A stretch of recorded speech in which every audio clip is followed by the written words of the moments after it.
So I am an archaeologist. I'm also a historical ecologist, and someone earlier was talking about the isms. There's lots of isms, so there's not a huge difference between archaeology and historical ecology, but there are some key differences where it counts.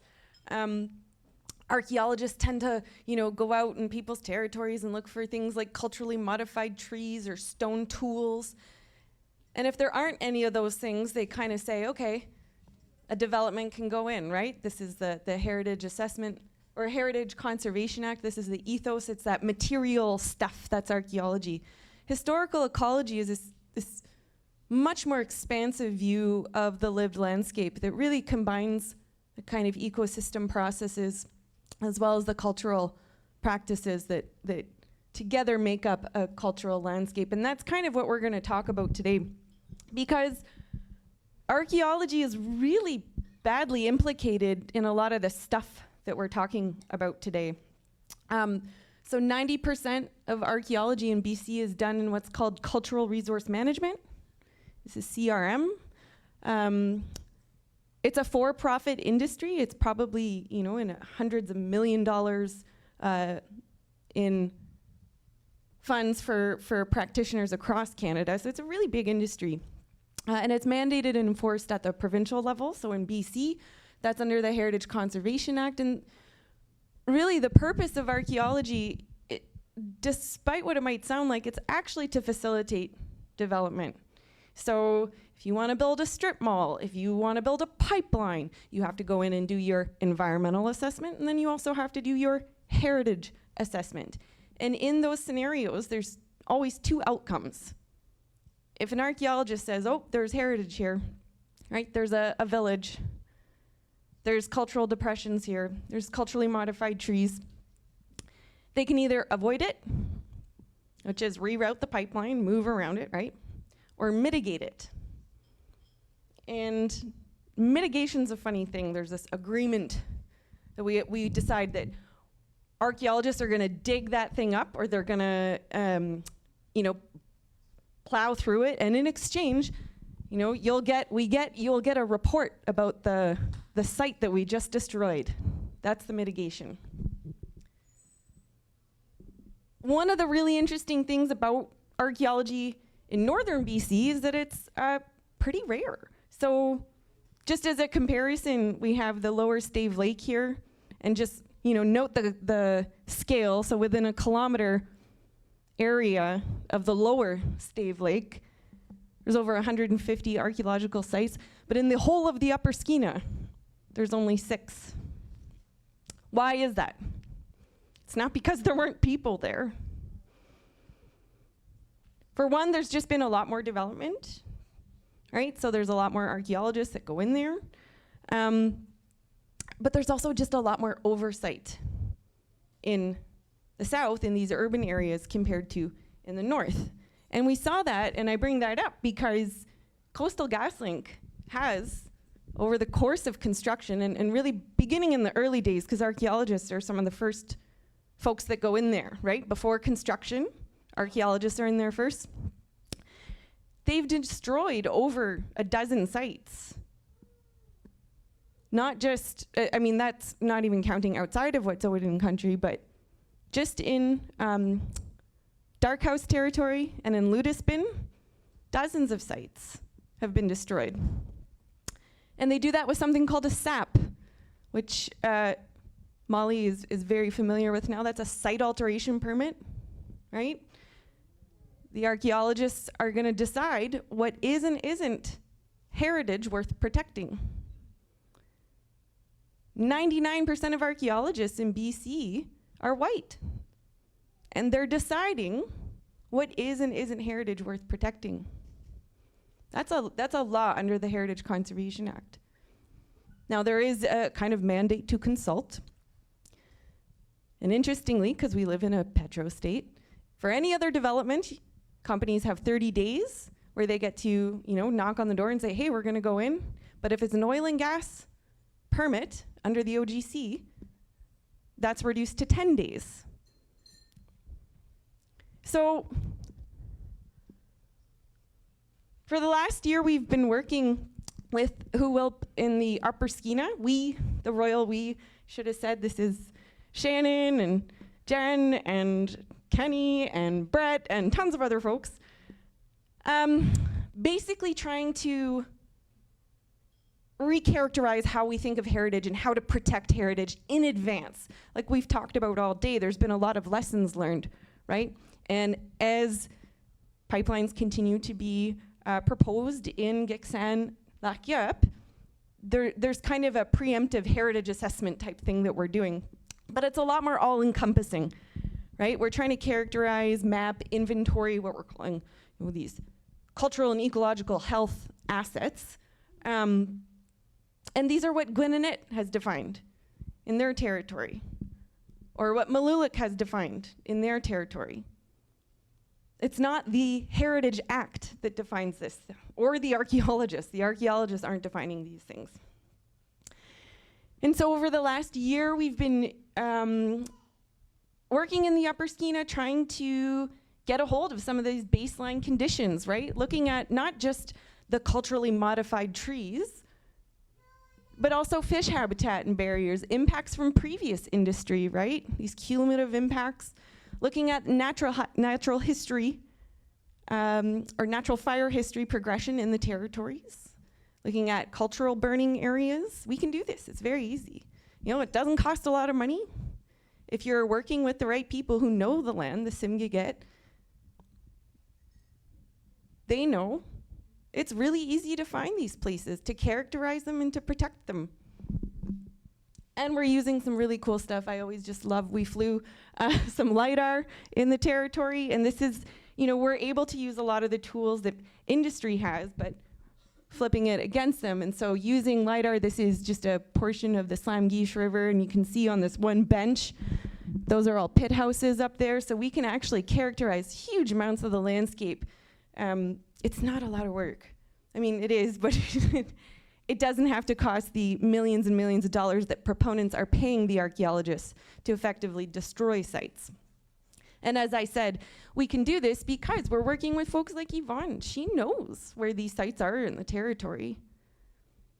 Just like we saw when the Gwelx War Trail was destroyed and archaeologists denied its existence, Mike knew where that was. Namox knew where that trail was. Another reason why this is important is that in all land claims cases in the last 10 years, archaeologists and anthropologists are the #1 expert witness type, profession type in these cases. And it's on the burden of the nation to prove continuous, exclusive, and sufficient land use. And a lot of times, this has to be done through archaeological evidence. Well, what happens when an industry is going in and destroying all that?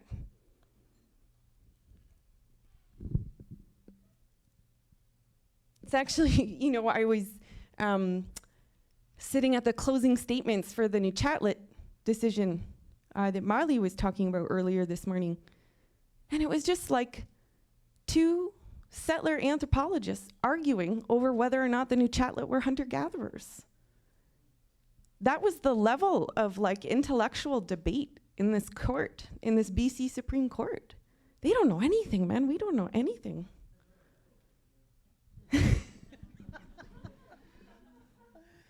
Okay, so just it's a kind of example of some of the fun stuff that you're doing when you're doing this not in a kind of regulatory context.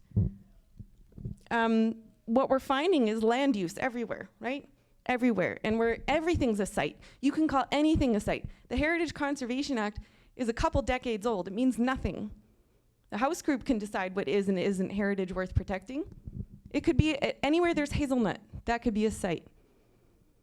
We've looked at hazelnut management in BC. And there's these kind of 3 populations that scientists have defined. And a genetic study of them shows that all the hazelnut in Hazelton has been managed and genetically altered by people for millennia. There's a Temlaham hazelnut. There's a hazelnut that grows specifically around Temlahamid. Just looking at the hazelnut won't tell you that, but if you talk to people, Beverly knows this, That's a plant that was burned for generations. That doesn't just grow naturally. People had a hand in that. That's cultural heritage. This also extends to what Delgamuukw calls Spaxgangan. Sorry for my pronunciation, Bev. These are forest gardens. Forests managed entirely by people for millennia. That's cultural heritage. Forest gardens aren't recognized under the Heritage Conservation Act, but they grow everywhere. In the lower Bulkley Canyon, it's incredible. These huge slopes where people were burning, and there's 5 centimeters of rich organic soil horizons, and then on top of that are all these plant foods. That's because of people. Those are sites worth protecting. I'll just fast forward a bit because I want to get to the good stuff. And that's Jen, and she can talk about some of the stuff we're doing and that she's doing, and yeah. So ever since I was a little girl, I grew up kind of blockading, and it was, in my blood. Mom carrying me up onto the territory to build a cabin right in the middle of a right-of-way of some mine or logging road that industry was trying to come in. So what I'm saying is that's who I am. I don't not have a relationship with the land. I don't know what it's like to not have the cultural identity. We've been protecting it and fighting industry since I was born, and now with the help of Chelsea, we're learning how to look at landscapes and how to collect all this cultural data to create this database for preventative measures to get ahead of pipelines, to get ahead of industry, so that we don't meet the unfortunate fate of the CGL pipeline. I don't know what else to say. Oh, IPCA. Okay, I can talk really lots about the IPCA. This has been what I've been doing for the last, year or 2 years. So in 2019, we did an application into a federal application to have our territories protected through the Indigenous Protected Conservation Area, whatever. It was some federal application, which we were rejected. There was no reasoning behind it. They just said, nope, nothing else. And we later found out that it was more of a political game for the politicians they already knew who they were going to choose at that point. So in the summer of last year, Mom was like, well, we're gonna have a feast because we're gonna declare our territory protected under our law, because Canada needs to fit into our way of doing things, not us fitting into their way of doing things. We were here first. So we had this feast on August 7th, 2022, and we invited government officials, we invited media, we invited NGOs, everybody that we could, we invited. And although some people couldn't attend that feast, we developed relationship. And so it started with us talking to the province and them being agreeable to sit down and have conversations about protecting our territory. And then with the whole 30 by 30 thing, we decided we should put in another application for the Indigenous Protected Conservation Area, of which we have done in November. And we are still in the process of building relationship with the province for them to recognize us on a government-to-government basis, that we need to steward the territories together, but they need to come more to the table with us. With the IPCA, though, we have started collecting cultural heritage and doing cultural inventory on our territories. We've been out on the territory doing digs, literally doing digs, and checking where we see these depressions, and all this evidence that we're gathering is just strengthening the fact that we knew that we've been there. We've got oral histories. We know that we've been there for thousands and thousands of years, but we have to prove to the government that we've been here for thousands and thousands of years. So thankfully Chelsea's teaching me, and tomorrow she's actually going to teach my middle daughter as well how to gather that cultural data and how to log it. And yeah, hopefully that will help us get a really strong protected area that we are governing. So one of the things Skeena Watershed Conservation Coalition has done for a really long time, we started off primarily as a settler organization, born and raised on Gitxsan territory for multiple generations, but we recognize that there's a government in place that we often feel quite separate from and not heard by, and that is our provincial, federal, colonial governments. And yet the government that has been in place on the land that my family lives has been incredibly hospitable. The spirit of reciprocity has been groomed into us despite history. And so one of the things that we've tried to do is demonstrate continued use and occupation and contributing to ongoing use and occupation to better assert rights and title. And the Delgamuukw court case that we've heard quite a bit about today established that Indigenous title and rights exist, but did not define title. And one of the ways to leverage that court decision is, again, by proving historical use and occupation, ongoing use and occupation. And the way that we would help contribute to ongoing use and occupation is we would help build cabins in places that Huwilp were interested in doing that. And then we thought we'd have trail networks and all of this stuff. And then the whole cultural heritage piece became so pivotal. And I was sent to meet with Chelsea in Terrace years ago because we were doing some ecosystem restoration work. And I went to Chelsea and I was like, okay, you know, like heal the people with the land, heal the land with the people, was the concept I had heard from so many Indigenous leaders. And so we were gonna try to put that in place. And I made the mistake of saying, you know, and then we'll go in there, we'll do this work, and then we leave. And she was like, oh, so you're one of those people who thinks that you need to remove humans from the environment, except humans have been a part of the environment since the dawn of time. So humans have to interact.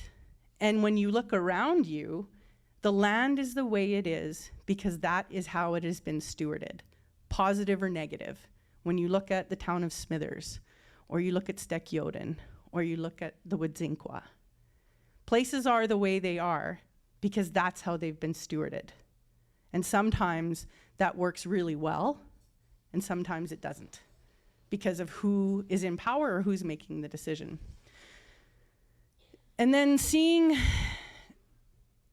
what happened, what's still happening on Wet'suwet'en territory, we got thinking, well, how do we get out in front of this for other places?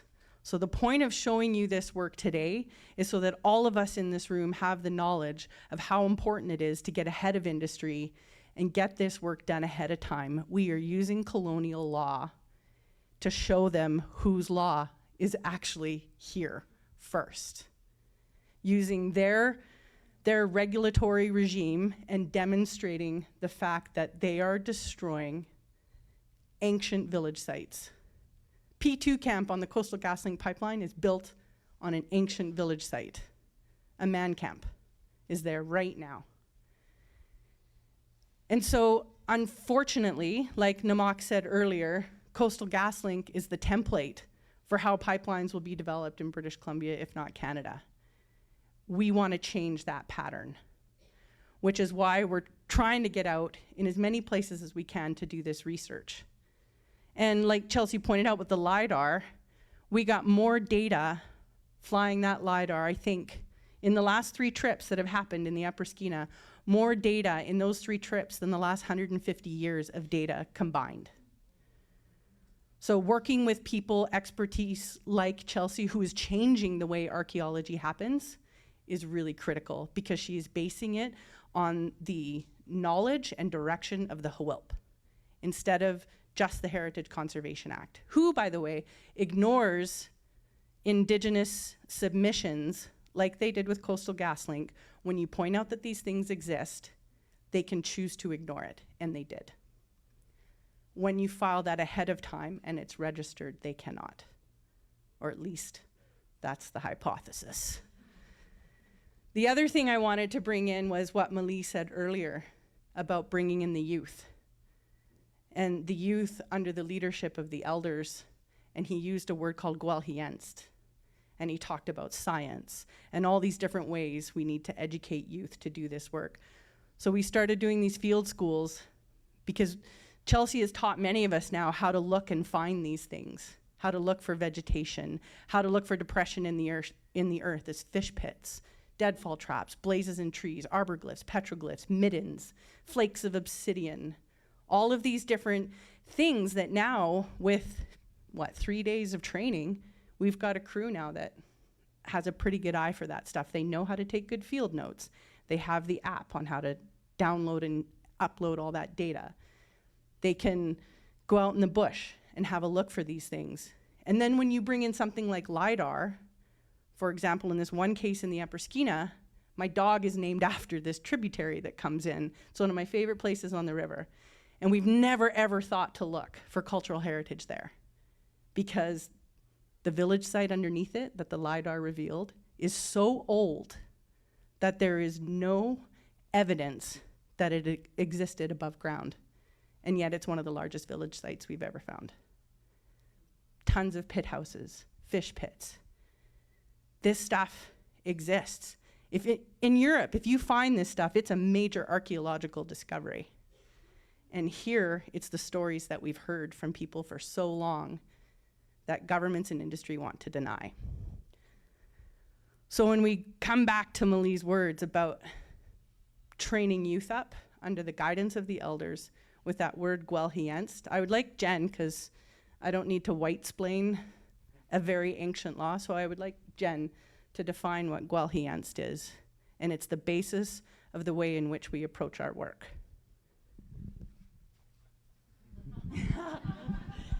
Oh boy, again. Gwelx Ye'enst, it is like our overarching principle which governs everything we do. It governs our existence. And the best way to describe it is that we received a full basket from our grandmothers, from our mothers, and we need to make sure that this basket is full when we pass it off to the next generation. That there's not holes in the basket, so things are falling through.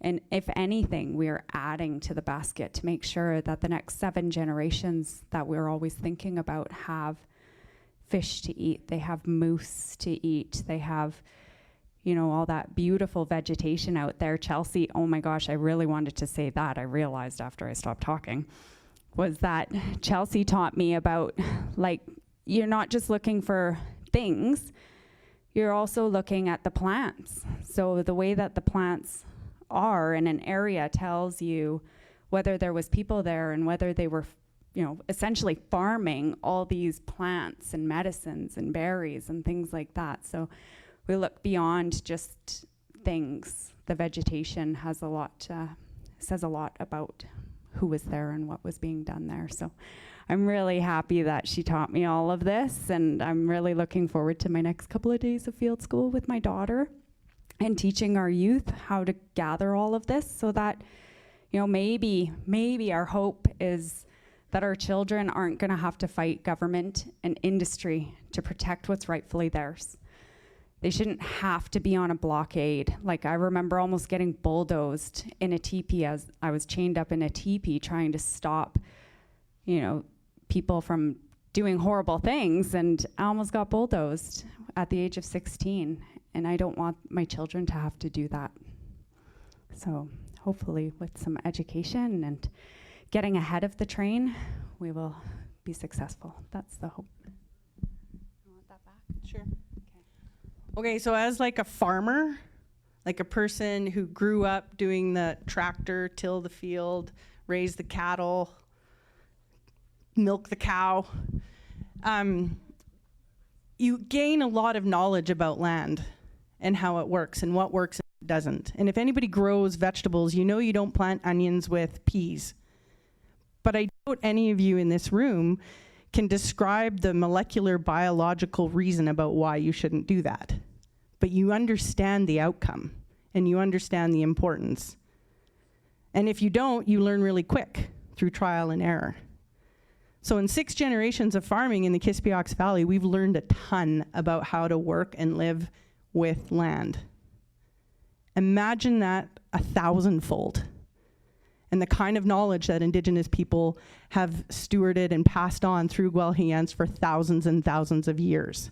And for me, that's the way that traditional inherent knowledge can be combined with people like Dr. Armstrong, so that governments, the way Kenny Rabnett would describe it, is you blend the food up, you puree it like pablum, and you can spoon feed it to them because it's in a language they understand. They might not understand knowledge that's acquired over thousands and thousands and thousands of years because you aren't using words that an archaeologist or a biologist or a scientist would use. You simply have the knowledge of how it works and what the outcomes are.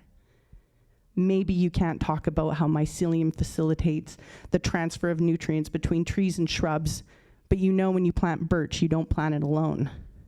And you know when you manage hazelnuts, and this is what Chelsea taught me.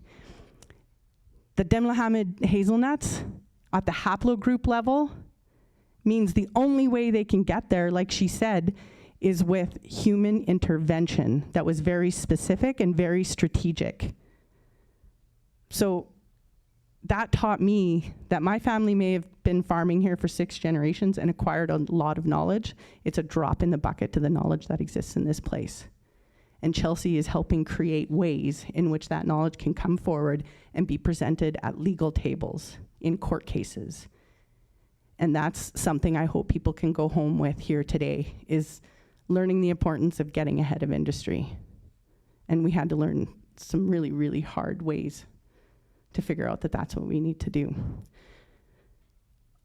So we're trying to catalog all the stuff we can in the Upper Skeena, and the field school heads out today, and the place that the team's gonna have a look at is where they wanna drill under the Skeena River. And we saw how horrible it was on the Wet'suwet'en. And when we asked the Department of Fisheries and Oceans, how many fish eggs are in that gravel right now on that river that you're drilling under? What is the impacts of vibration from the drilling on those eggs? What are your mitigation thresholds? When do you step in and take action? DFO posed that question to Coastal GasLink. Coastal GasLink said, how many eggs are in the river right now? Oodles. As a matter of fact, we estimated 270,000 coho eggs alone. We weren't monitoring for vibrational impact. Vibrations in fish eggs before the eggs reach the eyed stage is like shaken baby syndrome. It can kill them or really mess them up developmentally. Coastal GasLink answered DFO's questions in a few hours. We know this from an FOI. But I spent months asking those questions of DFO. And when they answered me, they said, what a ridiculous question. How would anybody ever know how many fish eggs are in the river? Vibrational impacts, drilling under the river is the safest way. And then the Narwhal filed a Freedom of Information, and we found out that DFO made the strategic decision not to monitor the Coastal GasLink pipeline, despite Coastal GasLink self-reporting that fish were dying at alarming rates. They also chose to withhold the data that Coastal GasLink actually gave, which was, there's a, sorry, I was gonna cuss, a shit ton, oodles of eggs in the gravel. We weren't monitoring for vibrational impacts, but we'd be happy to. DFO responded to me, how would we ever possibly know that? We do not have the data. Drilling under the river is the safest way. And there's no way, oh, and he also said that the eggs were not in the eyed stage, which was crap, because fish were still coming up to spawn when our Youth on Water team went over them and saw all the eggs in the gravel. This is a complete system breakdown of the law, of Canadian provincial colonial law. And yet, 27 or however many tens of millions has been spent on the RCMP to be there, to bring violence to Wet'suwet'en territory. Nobody brought guns to the party till they did. Whose law are they upholding? Because it certainly isn't our own. not Wet'suwet'en law, not colonial law. And like the mock says, when there's no law, there's only our law. Thanks.